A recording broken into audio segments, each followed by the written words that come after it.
Oi, meus amores, tudo bom com vocês? Aqui quem fala é Jennifer Suelen e antes de começar esse vídeo eu quero pedir você para dar o seu like, se inscrever e ativar o sininho, ok? Bom, hoje a gente vai dar continuidade, né, em passos para ter um encontro sobrenatural com Jesus. Hoje é o último tema dessa playlist. Bom, aqui no livrinho, gente, começa com Êxodo 20, do 1 ao 17. E a gente já falou sobre esse versículo, né, no tema passado. Foi na playlist que eu postei, que Deus quer o controle da sua vida, né? E eu vou resumir, tá? Que são os 10 mandamentos, né? Êxodo 20, do 1 ao 17, fala dos 10 mandamentos. Que fala que não devemos ter outro Deus, além, né, do Deus todo soberano, poderoso, que criador de todas as coisas. Que não devemos criar imagens e nos encurvar, nem fazer adoração a nenhuma delas.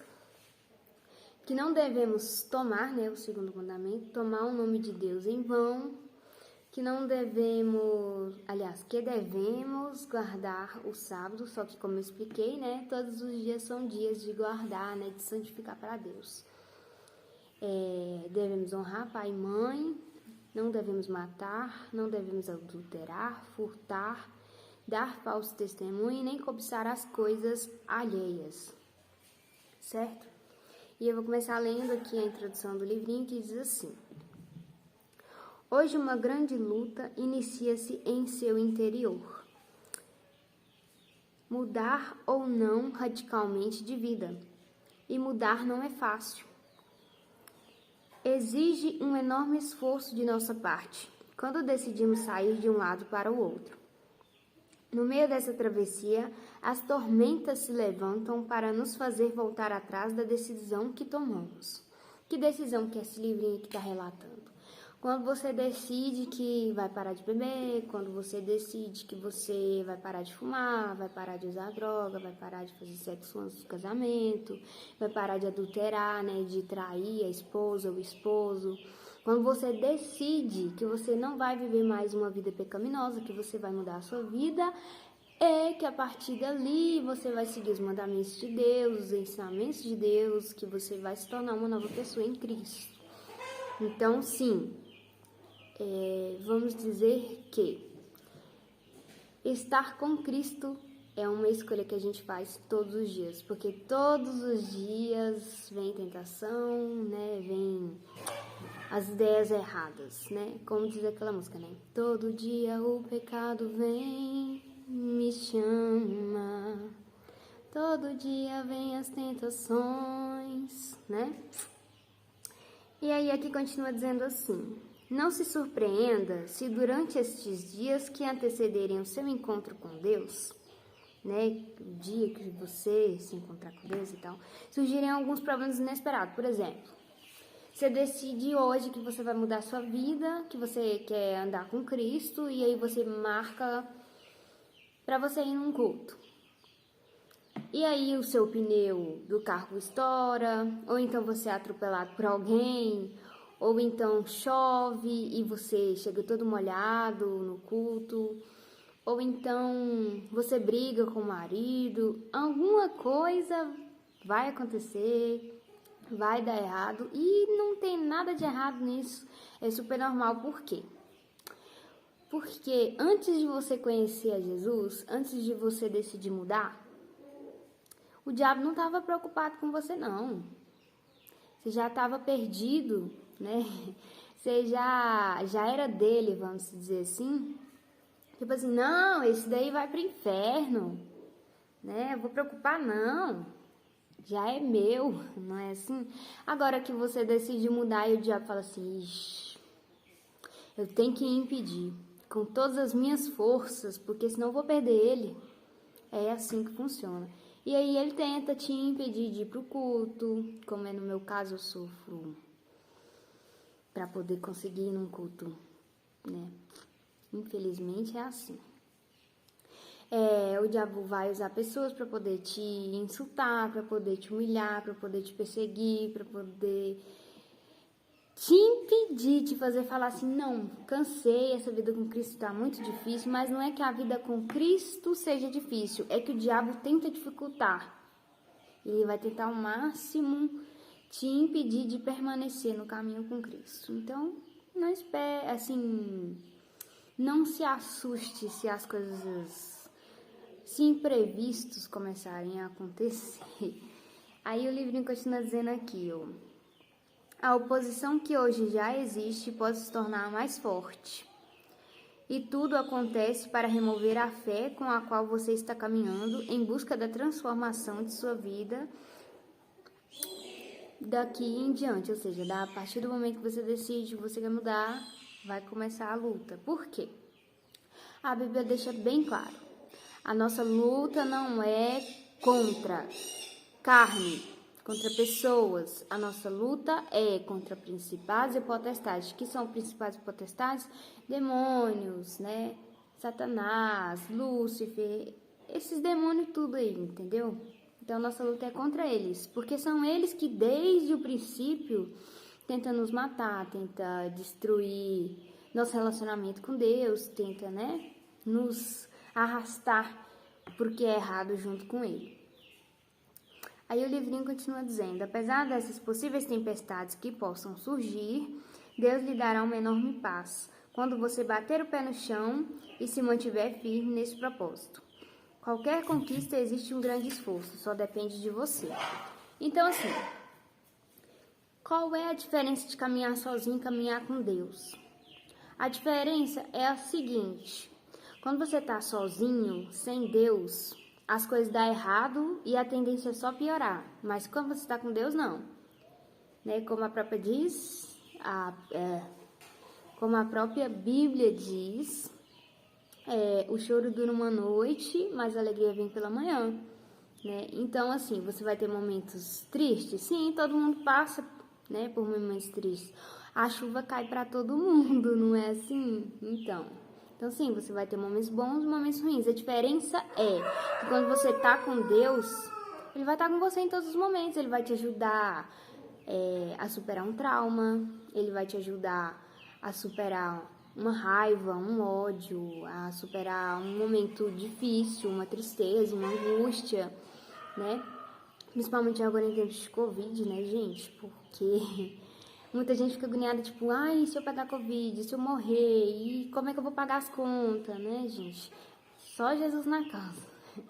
Então, quando você tá com Deus, Ele conforta, né, o nosso coração, caminha conosco, nos direciona qual a melhor saída para todas as situações.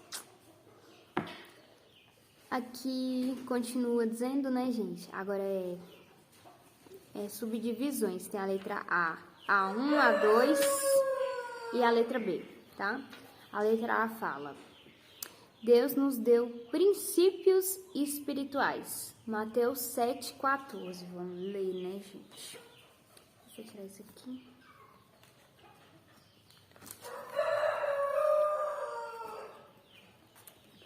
Porque estreita é a porta e apertado o caminho que leva à vida, e poucos há que se buguei, gente, eu vou ler de novo. E porque estreita é a porta e apertado o caminho que leva à vida, e poucos há que a encontrem. Em outras palavras, não é todo mundo que encontra a porta estreita. Quem que é a porta? Jesus, lindo, maravilhoso, porque ele diz, eu sou o caminho, a verdade e a vida. Ninguém vem ao Pai se não for por mim. Então, se você não acredita no sacrifício de Jesus, não acredita que ele morreu na cruz para pagar os seus pecados, não acredita que ele esteve na terra, que ele lutou no inferno para poder salvar a sua vida, então você não encontrou a porta, né? O caminho para a vida eterna, porque Jesus é o caminho, a verdade e a vida.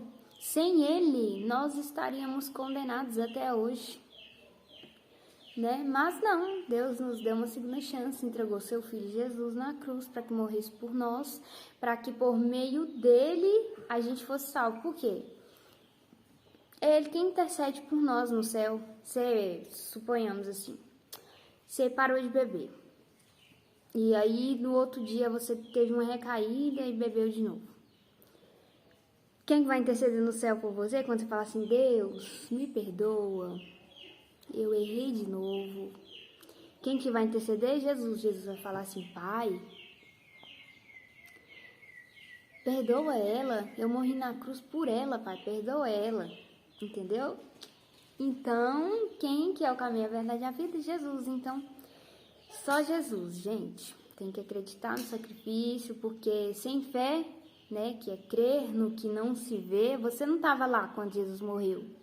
Mas você tem que acreditar, porque está na Bíblia, porque aconteceu, porque Jesus, né, morreu na cruz, porque Deus disse, né, porque está tudo aqui na Bíblia, gente. Se você não crê, então você é incrédulo e Deus não suporta a incredulidade.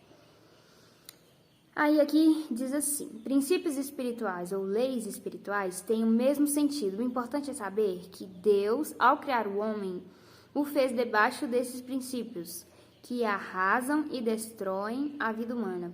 Como assim? Para o ser humano, o que é uma vida legal, uma vida divertida? Beber, curtir, usar droga, fazer sexo, tudo isso como se diz, os melhores prazeres, vamos dizer assim, as melhores coisas da vida. Mas não é, ele está destruindo a vida dele, porque depois que ele morrer, era uma vez uma pessoa que esteve na Terra, mas que perdeu a sua vida porque achou que a vida era isso, era curtir, era beber, era, né? Mas sinto te dizer que depois dessa vida existe outra vida e, infelizmente, as decisões que você toma nessa vida, que é uma passagem, né, para a próxima vida, vão determinar o seu destino depois que você morrer, né? Aí aqui diz assim, uma barreira é criada entre o Criador e a criatura. Deus perde um filho, nós perdemos um pai. Deus perde um amigo, nós ganhamos um inimigo. Eu vou ler Isaías 59:2.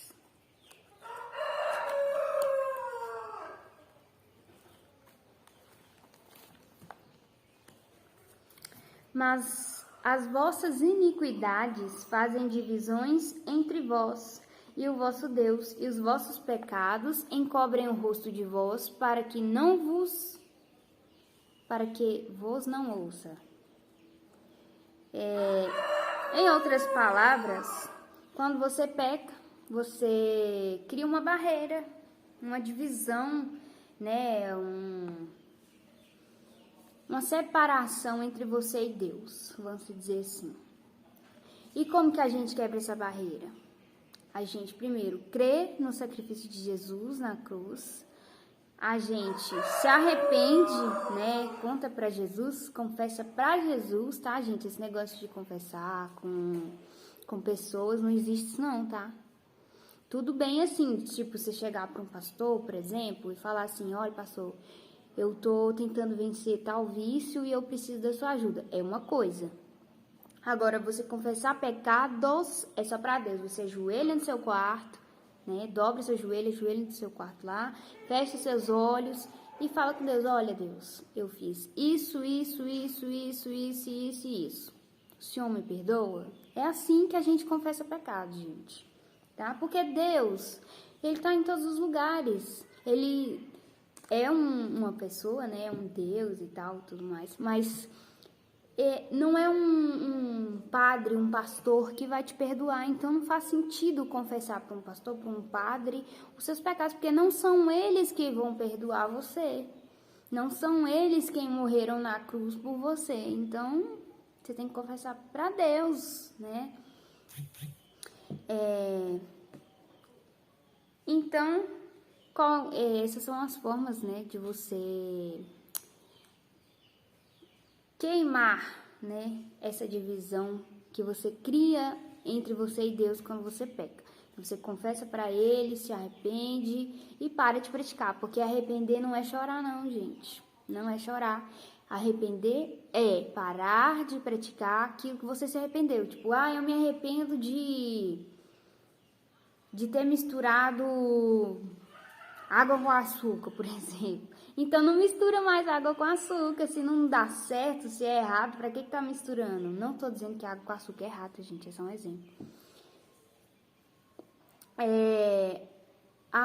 O tema A1 aqui. Adão saiu da regência de Deus. Gênesis 2:17.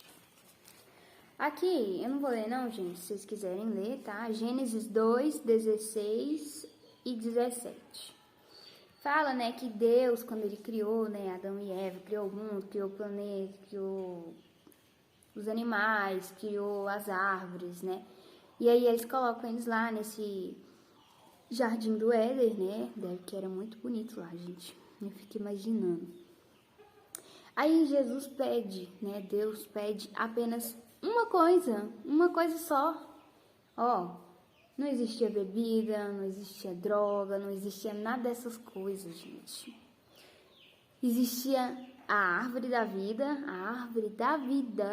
e a árvore do conhecimento do bem e do mal. E Deus disse: a única coisa que eu peço para você, Adão, Eva, não coma dessa árvore, porque ela é um fruto proibido, porque não é para comer.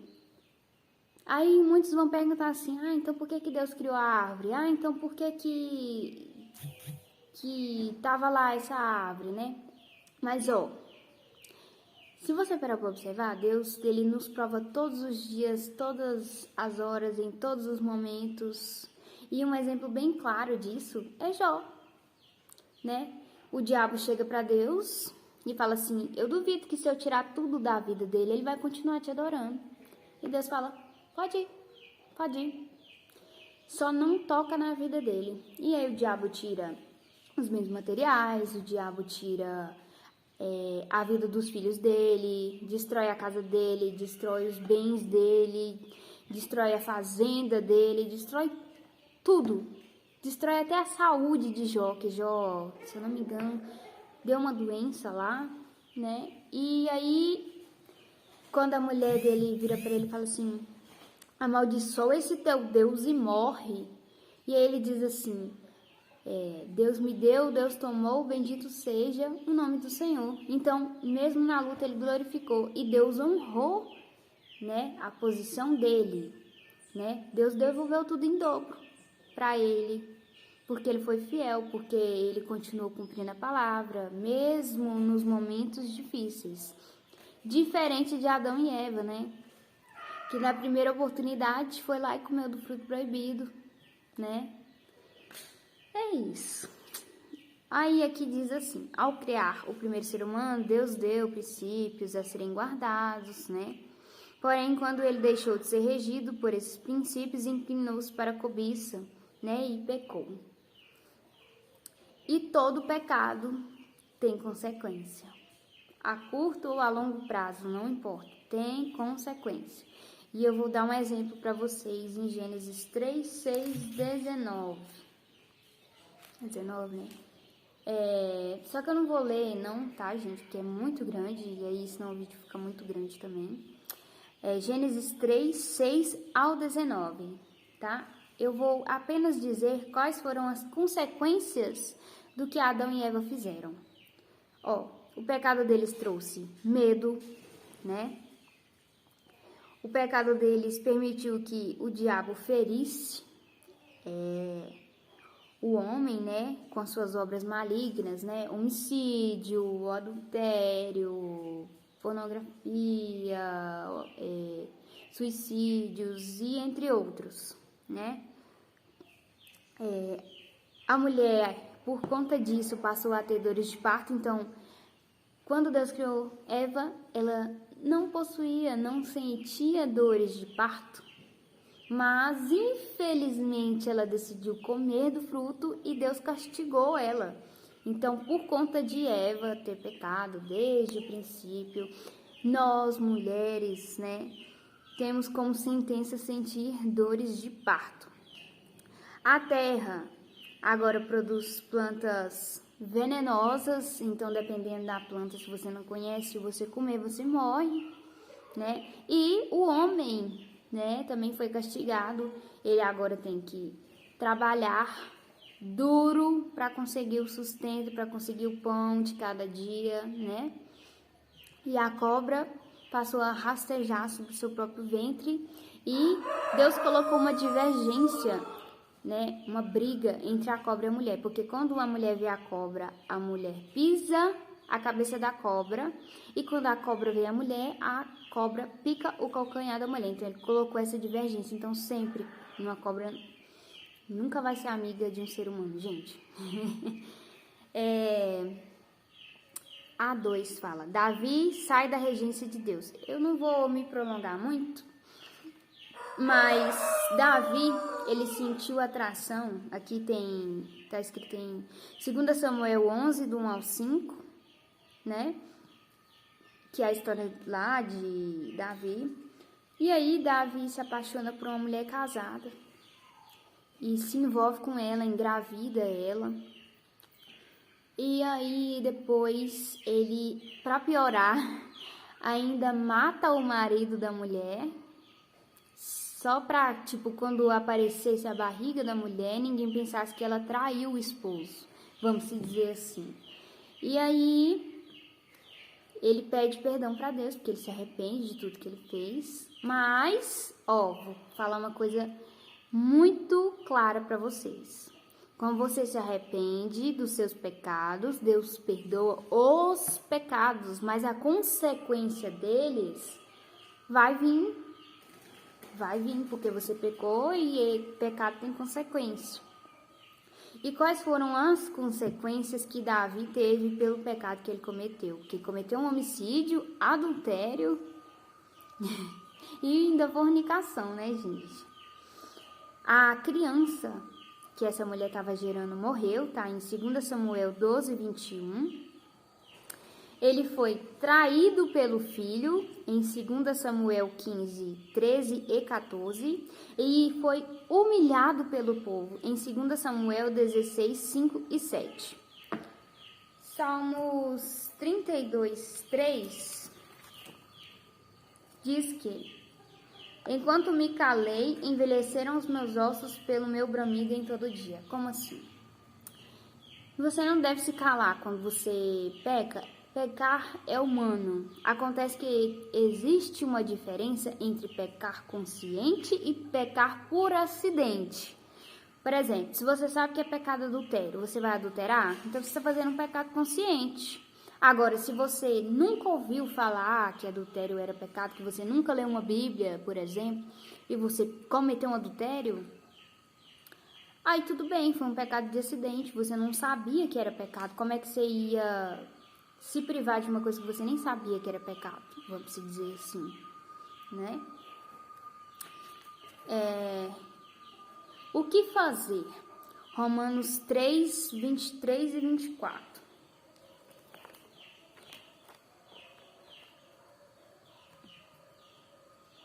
Porque todos pecaram e destituídos estão da glória de Deus, sendo justificados gratuitamente pela sua graça para a redenção que há em Cristo Jesus. Como assim?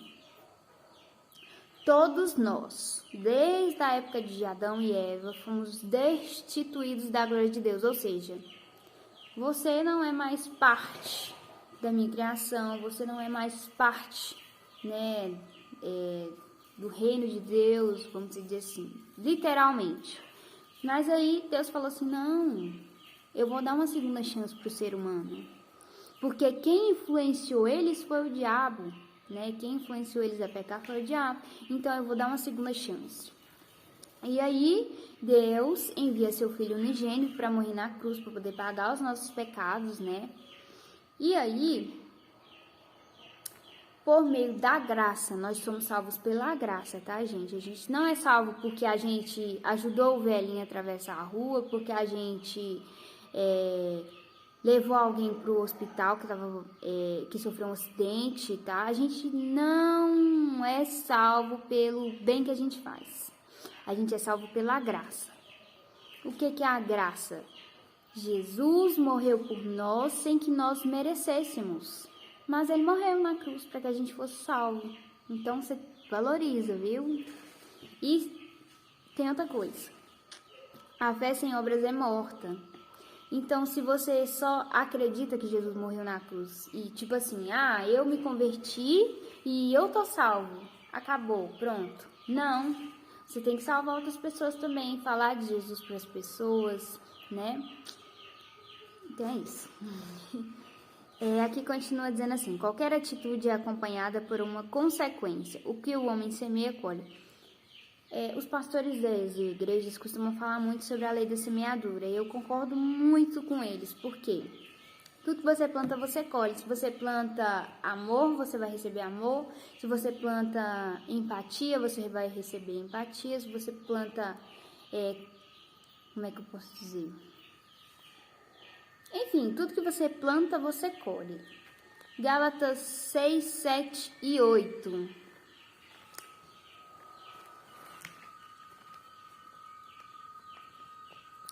Não erreis. Deus não se deixa encarnecer, porque tudo que o homem semear, isso também ceifará. Porque o que o homem semeia na carne, da carne ceifará a corrupção, mas o que semeia no espírito ceifará a vida eterna. Ou seja, se você alimenta a sua carne, né? Então você está cometendo pecado e o salário do pecado é a morte. Mas se você alimenta o seu espírito, lê Bíblia, ouve louvor, fala de Jesus para as pessoas, consola as pessoas, faz o bem para as pessoas, né?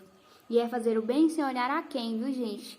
Porque a Bíblia até tem um versículo que fala assim, se vocês fazem bem para os seus amigos, que vantagem vocês estão fazendo? Porque até os gentis fazem isso, vocês têm que amar os inimigos e orar por eles, né? Então é isso, gente. Aí aqui diz assim, você não nasceu para viver na miséria, você não nasceu para ser infeliz, você não nasceu para viver doente e não nasceu para ser um fracassado. Então, Deus te criou para ser livre, para fazer escolhas, Deus te criou para ser feliz, Deus te criou para ser uma pessoa saudável, para ser uma pessoa mais do que vencedora, porque a Bíblia diz que somos mais que vencedores em Cristo Jesus. Então, para de viver essa vida medíocre, né? Para de viver achando que você nasceu para ser infeliz, achando que você nasceu para dar errado, que nada dá certo. Não é assim. A minha vida antes de Jesus dava tudo errado mesmo, mas atualmente tá tudo bênção e vitória, viu, gente? Claro, tem os momentos ruins que às vezes rola um desentendimento, alguma coisa, mas nada muito alarmante, né? Graças a Deus. E tudo dentro dos conformes, dando tudo certo, amém? E na hora da luta, da prova, tem Deus, né, gente, para consolar a gente, para abraçar a gente, né, para nos confortar, e é isso. Certinho? Bom, essa foi a palavra de hoje.